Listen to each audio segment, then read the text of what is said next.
Alright guys, so if you read the title of this video, you already know what this is about. I am really struggling to try to fit this into frame right now.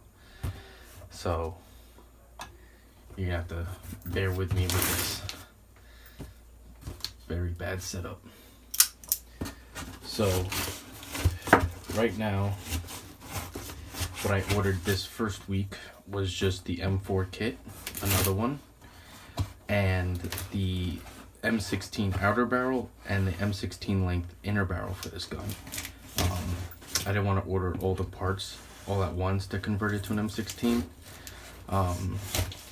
Two reasons. One, if I ordered them all at one time, it would be a lot of money up front at first. Also, if I ordered them all together and had them all come at the same time, I might get too far ahead of myself and not do the build video as slow as I could. I'd probably rush through everything or forget to record certain steps that I've done, or just might forget to record half of the actual build. So this is pretty much going to be a tutorial on how to build the GBB WOC M4 challenge kit, gas blowback. This is not going to be built as an M4, this is going to be built as the M16. So there's only be a couple steps that are different. Of course, it's going to have a full stock, not collapsible stock. It's going to have a longer inner and outer barrel. But other than that, the build is pretty much going to be exactly the same. So this is the box I got. Like I said, it's just the M4 kit and the longer inner and outer barrel. So get this out of the way.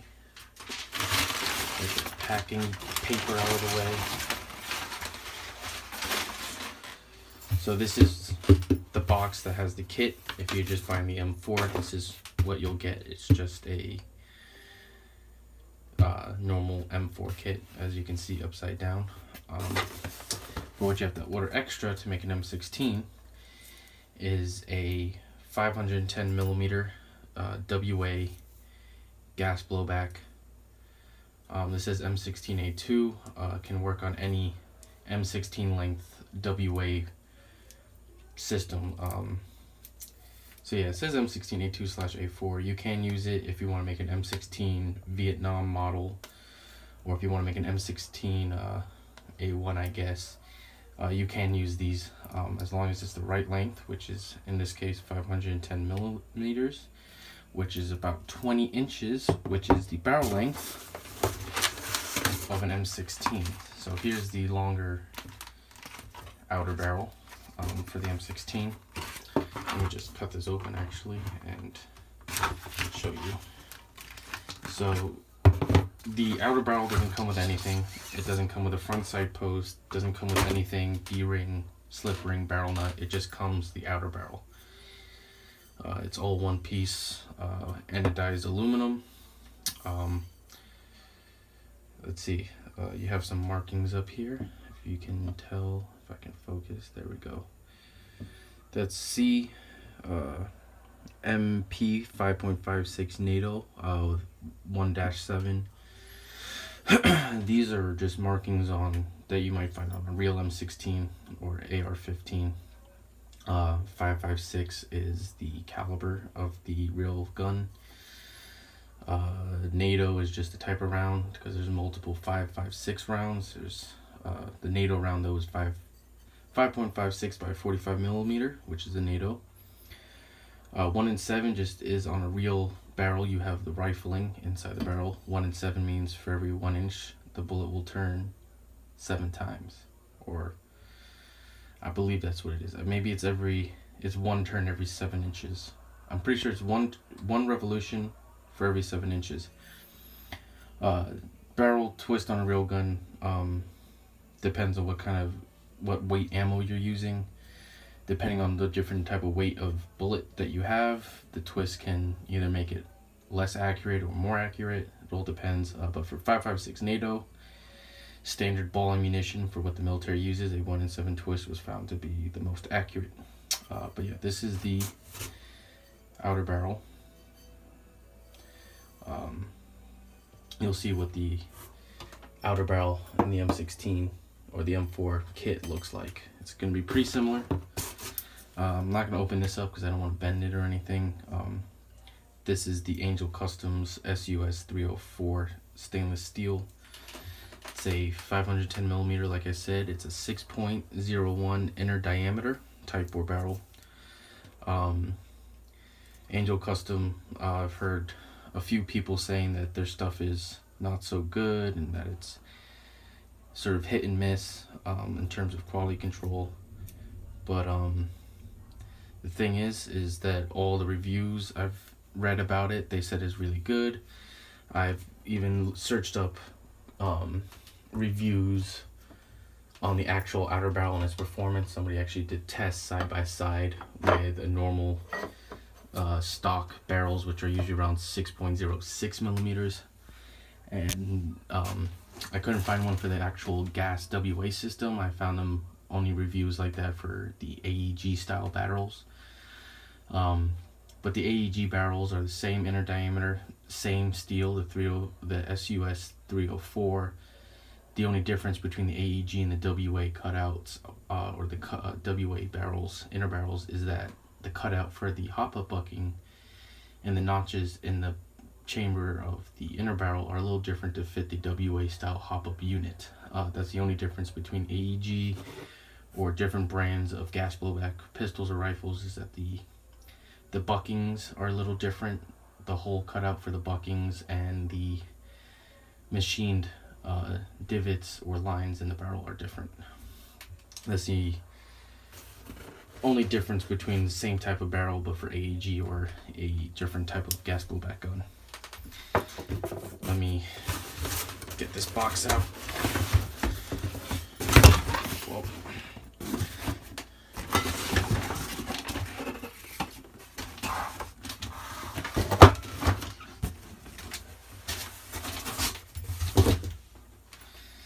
Now, here we go. This is how your M4 kit's gonna come. It's gonna say WOC or on the website, I think on evike it's gonna say WOK on here. It's a pretty outdated code that they used on these WA or G&P style weapons. It used to refer to the type of metal, I believe, that was used in the receiver, or the type of metal that was used in a lot of the parts. It's sort of all the same type of metal now. I think they just retained WOC for, I guess, I don't know, to set it apart from other M4 gas blowback kits or M4 gas blowbacks in general.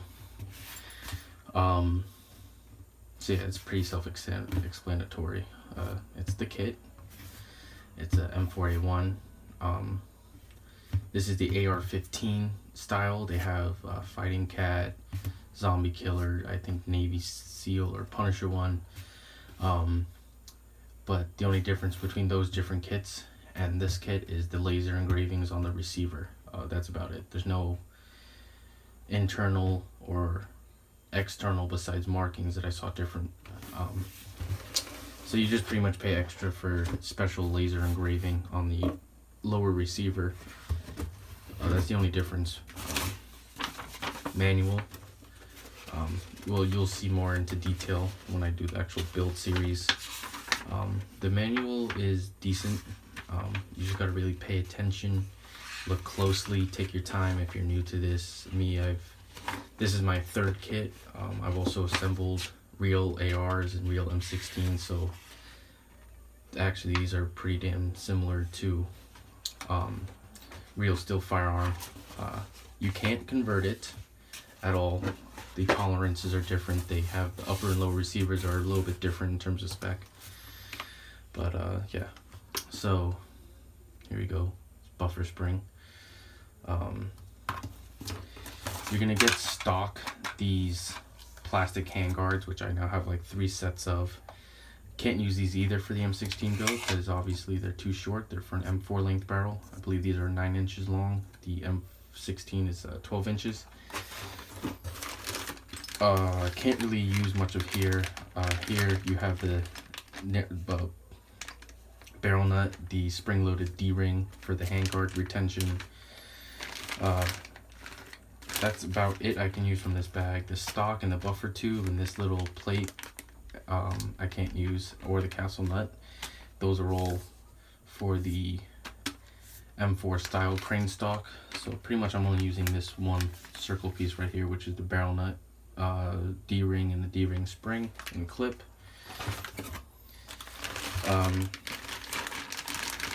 This is another bag of goodies.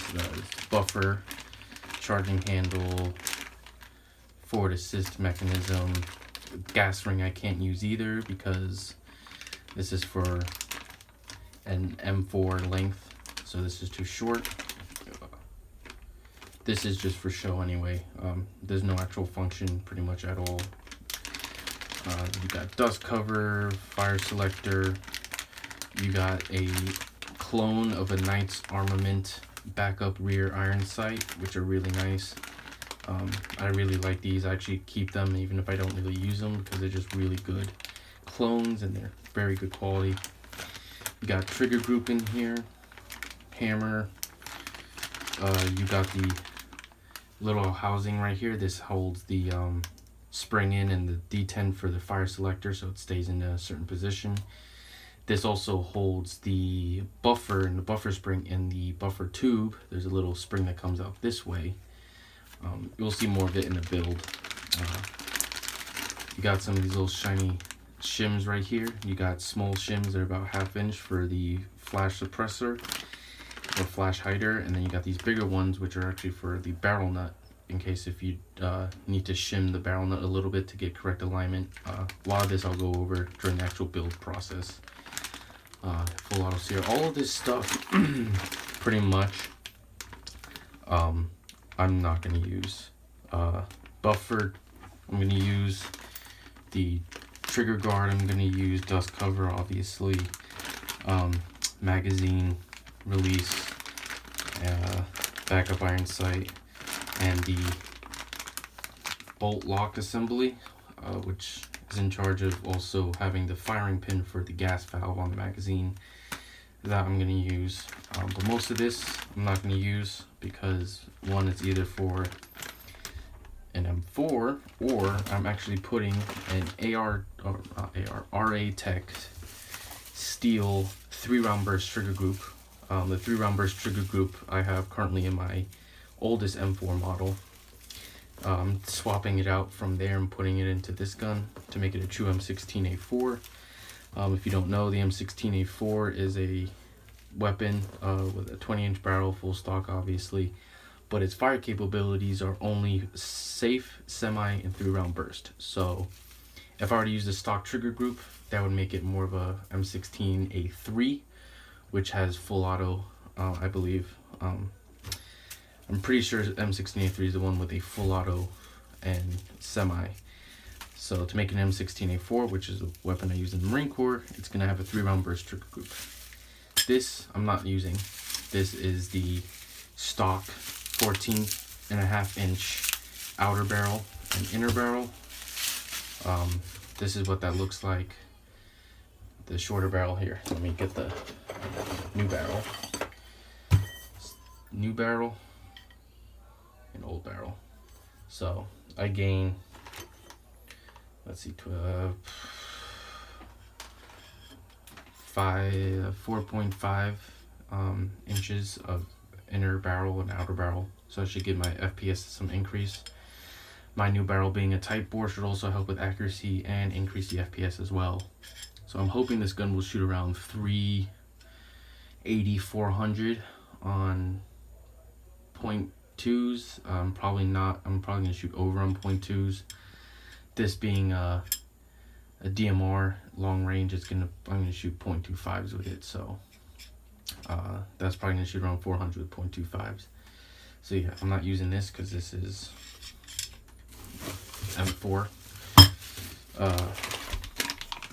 Pistol grip, shouldn't have to explain this. I am using that part. Here's your bolt and nozzle assembly, bolt carrier, bolt slash nozzle. Technically, I'm going to be using this. These stock bolts actually give me pretty good consistent FPS, so I'm pretty happy with actually the stock bolt and how it operates. This trash, not using. They do include a steel metal flash hider. This is the orange plastic one, but they do include a steel one, which is nice. This is the WA/GMP hop-up unit. You have all your O-rings in there. You have the actual chamber. You'll see how all this goes together. And then you have front side post and sling swivel. I'm not using the sling swivel on the front side post. I'm using a different system. Like I said, you'll see that in the future when I start doing the build videos, but front side post I'm using. And then in here is the receiver. Now, let's see. These receivers, this is the stock AR-15, comes with the standard GMP logo. You can see all that. Pretty much what I said earlier with the other kits. The only difference is this logo, and these logos right here will be different per model. That's all you're paying extra for. M4 kit is $159 even on evike.com. The other ones are like around 200, 189 I believe, or 230. The only difference is you're paying for a different logo that's laser etched onto here. That's the only difference. I don't really care about that. I mean, it's cool, but I don't know. I'd rather just save the money and just have the GMP logo. It's not that big of a deal. If I wanted to pay extra for logo, I would want a stamped FN M16A4 government only engravings like they have on the real M16s in the military. That I'd pay extra for, but they don't have that. Stock that I've had to do pretty much every single gun I've built was file away at the inside of the magazine well to get mags to fit properly. You also have to drill out, sometimes you have to drill out the retaining pins on the upper receiver because they can be pretty stiff to get out. This one actually doesn't seem so bad. It's a little stiff, but sometimes the past two ones I've had were really stiff.